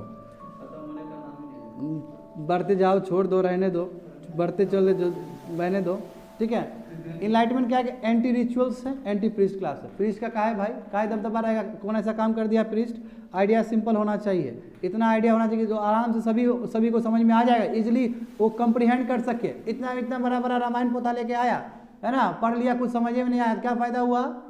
इसलिए जितना आसान तरीके से लोगों को पहुंचा उतना बेटर है, समझ रहे हो ना। भारी भरकम शब्द तुम कॉम्प्लेक्स आदमी के सामने में करो ना, तुम जब कॉमन आदमी के सामने में बात करोगे तो बहुत सिंपल बात करना होगा तुमको। देखना एक डीएम को जाकर डीएम से बात करना, डीएम कैसे जाके विलेज लेवल पर काम करता है, हर लेवल का बैठ जाएगा, चाय पी लेगा वहां पे और आराम से बात कर रहा है। क्यों? क्योंकि because of this knowledge, because of the ethics paper, GS paper 4, समझे। इनलाइटमेंट सिंबलाइज करता है इंटेलेक्चुअल मैच्योरिटी ऑफ मैनकाइंड का, समझे, और ह्यूमन कॉन्शियसनेस का इग्नोरेंस से जो हटता है, निकलता है, जो अमीर खान पहला लाइन बोले थे वही लास्ट लाइन लिखा गया है यहाँ पे, समझ गए बात को। तो खत्म कर दिए हैं। अब लिमिटेशन, इतना बड़ा बड़ा बात तो तुम कर लिया इनलाइटमेंट एज का, ठीक है, एज ऑफ इनलाइटमेंट का लिमिटेशन क्या है, तो लिमिटेशन तो बता चुके हैं तुम लोग को। इसमें खाली मैनकाइंड मैनकाइंड मैनकाइंड मैनकाइंड के बारे में बात हुआ ही नहीं है, महिलाओं के बारे में बात नहीं हुआ है। देखो जेंडर इक्वलिटी मिसिंग है, Komal last one, gender equality missing है इनलाइटमेंट में, ठीक है। क्यों? क्योंकि फिलोसोफर का जो आइडिया था वो all man were born equal and nature right of man, यानी कि नेचुरल राइट मिलना चाहिए आदमी को। एंड व्हाट अबाउट द महिलाएं, वुमेन के लिए क्या, फीमेल के लिए क्या, कहीं दूर दूर तक बात नहीं है। जो आइडिया है आपका साइंटिफिक थिंकिंग का या रैशनल आउटलुक का, ठीक है, ये तो चलिए ठीक है। आप अनएजुकेटेड कॉमन मासेस के लिए क्या, उसके लिए भी तो कुछ बात होना चाहिए, बात समझ रहे हो ना। ये तो फिर तब का हिट करेगा एजुकेटेड को। And what about the uneducated person, वो तो कहाँ समझ पाएगा। मेरा जो बात अभी तुम रख दिया तो भाग जाएगा 2 मिनट में सब, क्या बात कर रहा है ये पूजा नहीं करेगा, कामाख्या को खराब बता रहा है, ये करेगा क्या, क्या पढ़ लिख के विद्वान बन गया क्या? आओ मिलो बाहर, कट्टा लेके बैठे हुए हैं। क्यों? क्योंकि बात नहीं पहुंच पाया कोमल। क्यों नहीं पहुंच पाया? Because of the uneducation, education नहीं। वही बात हुआ यहाँ पे, एक इनलाइटमेंट अपना भी कर रहे हैं, ठीक है ना, पूल कटाक्ष से। देखो तो क्या है, ये जो साइंटिफिक थिंकिंग का बात है, ये तुम्हारा सोशल, ये तुम्हारा आउटलुक है। ये बाबू अनएजुकेटेड कॉमन मास नहीं समझा इस चीज़ को, ठीक है, बस एजुकेशन सेक्शन ऑफ सोसाइटी तक ही सीमित रह गया। इमोशनल वार्मथ मिसिंग, यानी कि इमोशनली टच करना जरूरी है ना। अब तुम लोगों को एकदम बड़ा बड़ा फरमान चढ़ा दिए और कोई इमोशनल अटैचमेंट नहीं है तो मज़े नहीं आएगा, है ना। आज तुम लोग मेरा डांट सुन लेता है इसलिए क्योंकि इमोशनली अटैच हो चुका है, कुछ भी बोल सकते हैं तुमको। पहले कहाँ बोल रहे थे, ये बात समझो ना। क्यों? क्यों पता है कि यार हो गया हो गया, बच्चे लोग हो गया है। क्यों? क्योंकि इमोशनली टच। तो कोई भी चीज़ देखो, अब जैसे एग्जाम्पल देखो ना, हमारा छोड़ दो, एग्जाम्पल अपना माँ बाप का देख लो, स्पेशली मम्मी का देख लो। हम तो मम्मी को मानते हैं, बहुत बड़ा चीज़ है मम्मी जो डांटती भी है, क्या इमोशंस होता है उसमें लगता है डांट तो रही है मगर हमारे अच्छे के लिए बोल रही है, तो कुछ कर भी नहीं सकते उसके लिए, है ना।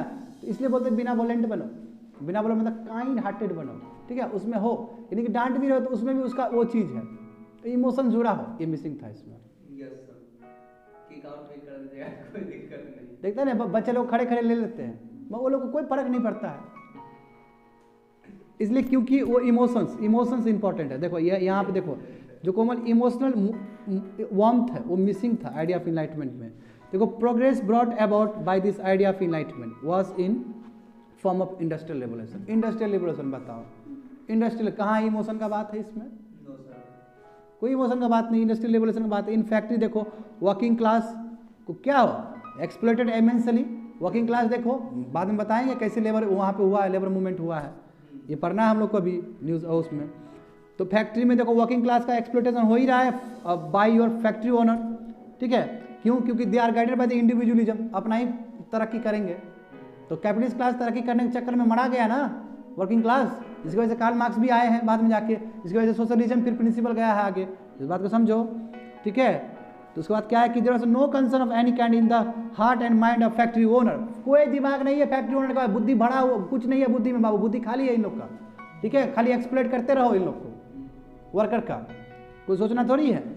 उसके बाद क्या है तुम्हारा, कोई लैगिंग इमोशनल अपील, कोई इमोशनल अपील नहीं है उसके अंदर। तो ये भी एक बहुत बड़ा दिक्कत का विषय है।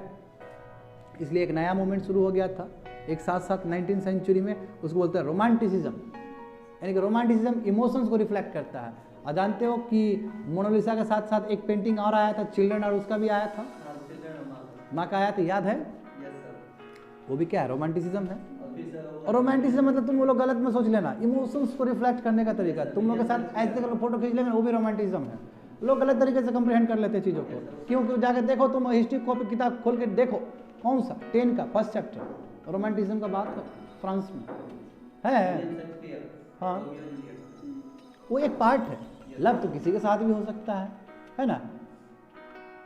बिल्कुल हो सकता है, इसमें कौन सा बड़ा बात है। देखो, enlightenment did not have any things for deprived section. Deprived जो सेक्शन है, जो गरीब तबका है, दबा हुआ, उसके लिए क्या होता है इनलाइटमेंट? उसके लिए कुछ नहीं, ठीक है। This idea promoted the principle of survival of fittest. इसका मतलब जो पहले से सत्ता में है, जो ऊपर में है, उसी को फायदा पहुंच रहा है। इंटेलेक्चुअल क्लास को फायदा पहुंच रहा है, जो ऊपर में कैपिटलिस्ट क्लास है उसी को फायदा हो रहा है। नीचे का क्या समझे? तो deprived section of people continue to, ये उसी स्थिति में रह गया, उसका लाइफ चेंज नहीं हो पाया।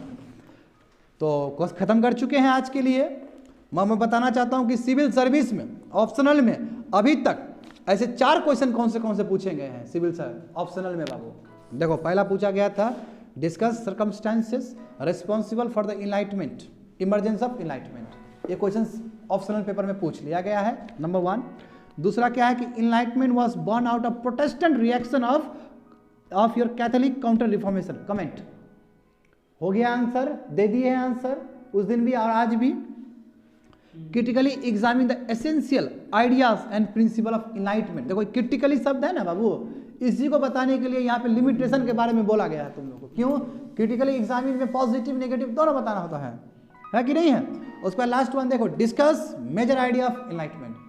तो बाबू सिविल सर्विस का ऑप्शनल का पूछा गया, चाहे 2012 में पूछा गया हो, 14 में पूछा गया हो, 18 में पूछा गया हो, और 4 क्वेश्चन यहाँ पे लिखा गया है। ये सिविल सर्विस का क्वेश्चन है, बना के लाओगे तो इससे बढ़िया तो कुछ नहीं हो सकता है हमारे लिए। ट्रिब्यूट खत्म हो गया आज के लिए।